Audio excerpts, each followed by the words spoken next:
Hey guys, welcome back to Apocalyptic Guitars. We're back here. So I thought long and hard about this. For today's video, I know I said that we were going to finish up the crowning and dressing of the fret ends and stuff like that, but after deep thought, I decided I'm not going to do this on camera because it takes a very long time to do. Basically, it would just be a time lapse the whole time, and I really don't like doing that. So it took roughly 15 to 20 minutes just to do these first 7 frets or so, or even 15 minutes per 4 frets, actually. To be honest, it takes a very long time to do, because this is a part where you do not want to rush, because this is basically what the player is feeling, and it's accuracy towards intonation and playability, basically. So doing this fretboard, doing the rest is probably going to take me an hour, maybe an hour and a half to do. So I'm not going to do this on camera, but if you want to see how to crown frets, please watch the video I did, the tutorial I did on how to crown frets, and you'll see the basic idea of it. But I've done these here. They're nice and smooth, and they're so comfortable on the edges you don't feel a thing. Basically, after you crown it, and I'm just going to give a basic rundown on how to do this. I have a triangular file right here, and I've ground one of the edges down to a polish, as you can see right there, if you can see that, down to a polish. That way, when you're dressing them and crowning them, you don't put dents and scratches in the fretboard itself, even with masking tape on it. So you polish up one edge of it, and then you crown and dress it. And then after you do that, you take, well, I use 3000 grit wet dry paper to then go over the frets like this. Basically, I use it like this. You put your finger through the middle and then go like this, and then do the same on the sides, and that'll round up every fret. I don't know if you can see that, but it's nice and round all the way, nice and round on both sides. It's nice and smooth. So I'm not going to do this on camera, but what we are going to do today is we're going to oil, it's all dusty, I'm going to oil the back plate, and I'm going to show you a method. It's not my method, I don't know why I said that. A method of oiling a guitar body, whether you use Danish oil or teak oil or true oil. This is a good method of doing this, so you don't have to go back with a buffer or sand it back and keep adding layers on it. So we're going to do that today. So here we go, folks. We're going to oil. Alright guys, so we're back here. So the first process in doing this is to make sure your workspace is clear of any dust, any metal shavings, wood chips, anything. Just clear it. The next process, of course, is to take a brush with medium, I don't know. You don't want the bristles too soft or too hard. Let me just say that. You want like a medium textured strength, whatever you want to call it, bristle. So I use one of these, and I press down and I brush it off with the grain. You don't want to go against the grain, you want to go with it. That gives it more of a chance of getting in between the the grain paths, the trenches, if you will. So just go with the grain. You don't want to press too hard where you're friggin' trying to saw it. You just want to make sure you get all the dust off. All the dust and whatever might have fallen on it. during cutting, sanding, whatever. So just make sure, get both sides. Here, we'll do it this way. Do both sides, even though we're going to be covering this side with oil, and we're going to be covering it with some shielding tape. It doesn't matter because we're still going to oil it anyway. So just you only need to do it about 10 times just to make sure everything's off. And you can basically feel if there's any residue on it, because texturally you'll be able to feel it. That's just a fact. I mean, there's no other way to explain that. So now that everything's off, the bench is clean. Now it's time to take a rag. Now this is a soft cotton, but it's lint free basically. Take scissors and you can cut this. You only need about that much. You don't need a lot of rag for true oil, trust me. It's a waste of rag if you do. So now that we've cut this, right, we're going to put this on the side over here. Now what you're going to want to do is see how now it's, it's about maybe a foot to a foot and a half long. Now what you want to do is cut this son bitch in half. Cut it in half that way. Now you've got a dry piece, and you're going to use a piece for the oil. And I'll explain this as I go along. But basically what you want to do now, put this one aside. Basically what you want to do is fold it. Fold it again.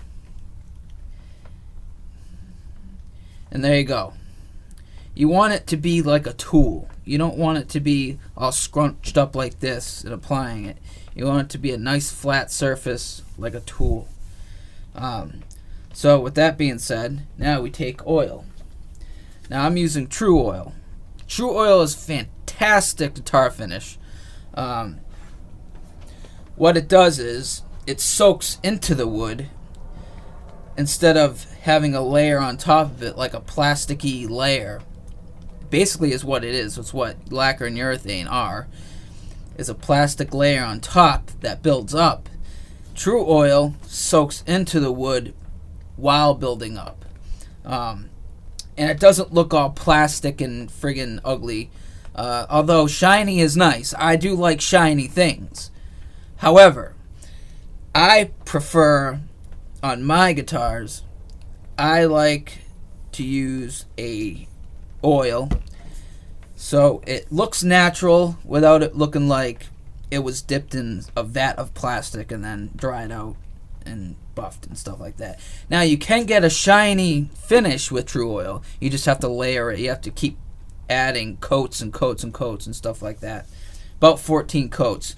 So basically, this stuff is very, very hard to open because it dries on the side. You know what? Fire, folks, fire. Now, you have to know what the hell you're doing when doing this. Because you do absolutely not want to do this. You don't want to touch the actual bottle itself, because this thing could explode. So what you do is, you very, very lightly heat up the cap. Don't go any lower than the cap, or else there's going to be a fire and explosion, and life ain't going to be good for you. Do the top. I'm not putting the flame into the cap. I have it about an inch or two away from it, just to heat it up. Alright? Now, for any of you new guitar builders out there who want to try using True Oil and you can't get the cap off, I would not recommend trying that. I would not. What I'd seriously recommend for newcomers is using wrench pliers to pry it off. Because what I'm doing is dangerous, but I know what I'm doing, so just don't try it at home. Anyway, you take the oil. There we go. And then you just flood the sumbitch. Just flood it. Put as much as you can on it. And what we're going to do is take the rag. Now I like to use 2 fingers on top, like that, and just spread it. Now with this, you don't have to go with the grain. You don't have to. It's up to you if you want to, but with True Oil, you really don't have to go with the grain. And just coat it. Let it soak. You want it to flood. You want it to flood and soak in as much as possible. And you can do that. You can go along the sides if you want to do the sides now, or if you want to take it step by step and do each part separately, you can do that as well. But I like to do the sides and the top first. There we go. Now we let that sit for about a minute or so. And I'm just going to grab some paper towels here. Now the paper towels are used just for cleaning my hands off. I wouldn't recommend applying True Oil with paper towels or any kind of paper product, really. Simply because it will leave like pieces of paper on the thing, and that's not very attractive. So I basically just use this to clean my hands off. But you let that soak in, and you can see it looks. The transformation between dry and oiled wood is amazing. It looks fantastic. I don't know if you could see it in this friggin' light, but it looks fantastic. I mean, it just pops. That grain and figuring in there just pops. And basically you just let it soak to the point where it pools up. And this is actually, you can see in certain areas where it's soaked in some areas where it's pooling because there was a lot of oil. So the method I'm using for this is called the apply and wipe method. Basically, you apply it, let it sit, soak, and then wipe it off. And you want to wipe it off like completely so it's dry to the touch. True Oil takes about 10 minutes to dry to finger touch if it's wet. So you want to leave it for about a minute or two, and then let it do its job, soak in, and then after that, after it's soaking, this is the first step. After it's soaking, you want to take more of it, not as much as before, just a little bit, like that, right? And you want to take, you can either take, I don't know, I want to say, what grid is this? 1200, or you can go higher to 3000, but I usually like to take it 1200 and just rub it in with the sandpaper. This will ultimately give you a better finish in the end.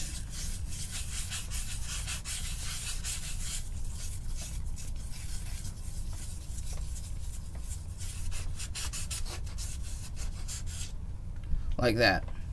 And this paper is actually really old, so I'm not going to use this. So let me get a fresh piece right here. Here's a fresh piece. And we're going to cut this.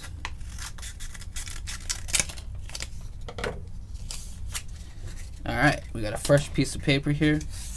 And we're just going to rub this in. Now the sandpaper is also good in case you get stuff on it.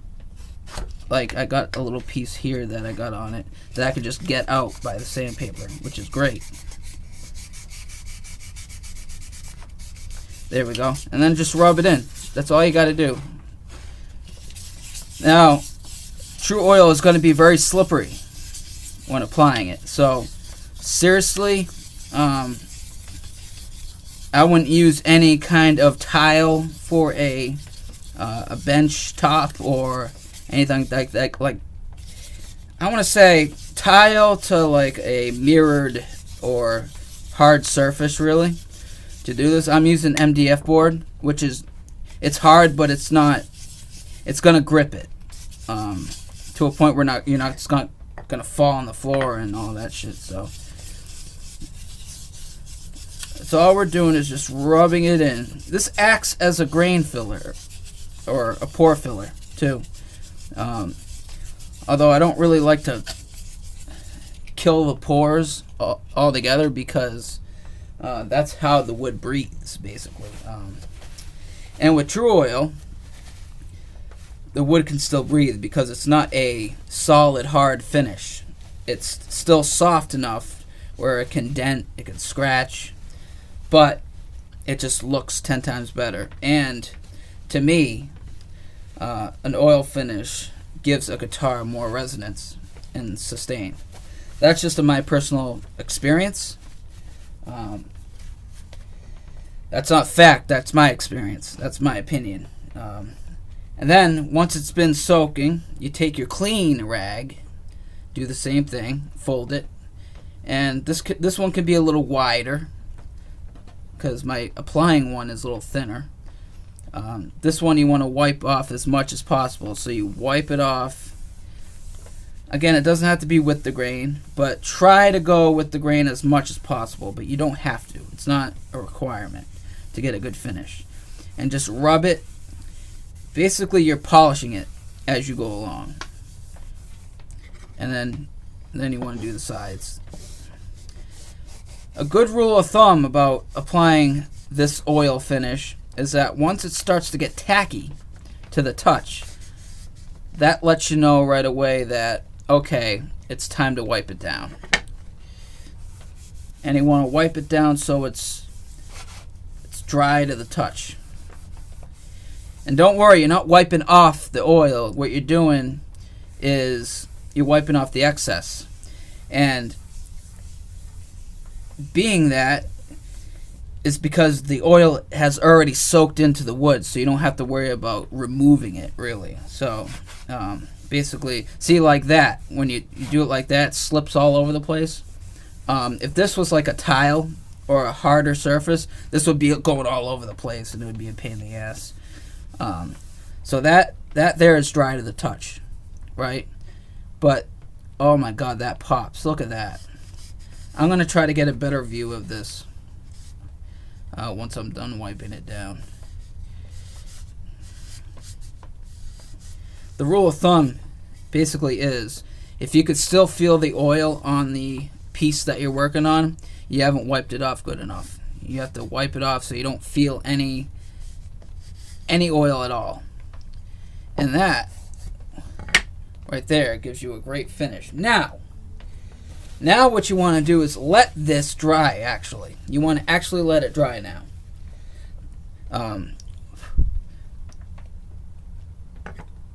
And I'll try to get a better, here, let's do this. I'll try to get a better view of this. The lighting sucks here today, but see how there's a nice sheen to it now, and that grain has popped. See the difference here? See, there, natural wood, like untouched, and then there is oiled. It gets darker. It does get darker. It doesn't so much yellow, but depending on the wood, it could give like an amberish effect to it, which in some cases could be really, really nice. But look at that sheen. That's only from one coat of oil. Now imagine how much of a gloss you can get from 14 coats, 10 coats, you know. So there you have it. It still looks like a natural piece of wood without it looking plasticky. But it also has a sheen. So it's nice that way too. So there you go. We want to let this dry, and then we're going to apply at least 3 or 4 more coats on it. And then we'll be all set. And it should have a nice, almost semi-gloss sheen to it. It's going to be nice and smooth. The grain just pops out, and the figuring just pops out. It makes the wood just beautiful. It basically brings it to life. So there you have it. That is oiling a piece with true oil. Yes, this stuff's great. It lasts a long time too, folks. This is a, an 8-ounce container. It's not that big, folks, see? But this will last probably 6 guitars. You could get 6 guitars out of this stuff. It's great stuff. So there we have it, folks. That's how you oil a piece. And we're gonna come back when we oil the guitar itself. We're gonna finish it, and I'm gonna record it because that doesn't take too long. But I'm only gonna record doing the first coat because you don't need to see me reapplying finish, because once you've seen it, you've seen it. So basically, we're gonna come back to this process of oiling at a later time. But first, we have some things to do first. Just some final sanding touches on the body, and yeah, we'll be good for finish after that. So the next video will probably be finishing the body, putting finish on it, the oil, which I'm excited for because I love it. Anyway, yeah, take care, folks. This is Apocalyptic Guitars. Yes. Hey guys, one thing I forgot to mention, and this is very, very, very important, more important than the finish itself. For the love of shit, alright? For the love of shit, fuck, holy motherfucker. That's a lot of cussing, but this is really, really important. Do not leave your oil-soaked rag crumpled up and thrown on the workbench and leave it there. Do not do this, because what can happen is, depending on how the temperature in the room, the dryness of the room, whatever the case may be, this can combust and go up in flame and then burn your whole house down. Yes. Or it could explode. So, what you want to do, here, let me move this over here. What you want to do is, you want to take it and unfold it like this, and leave it unfolded. Don't have it crumpled or folded when you're done with it. Either that, or you want to take a barrel full of water or a bin full of water and throw it in there. You absolutely do not want to leave crumpled up rags that are soaked with any kind of really combustible, flammable material. So that's my tip of the day. And the same goes for your dry wiping down one too. Leave it out like this. Make sure they have at least an inch separation between the two of them. Now you can rest easy and, go about on your day and do whatever the hell you're doing. Anyway, that was my tip for the day. Here we go. Apocalyptic Guitars.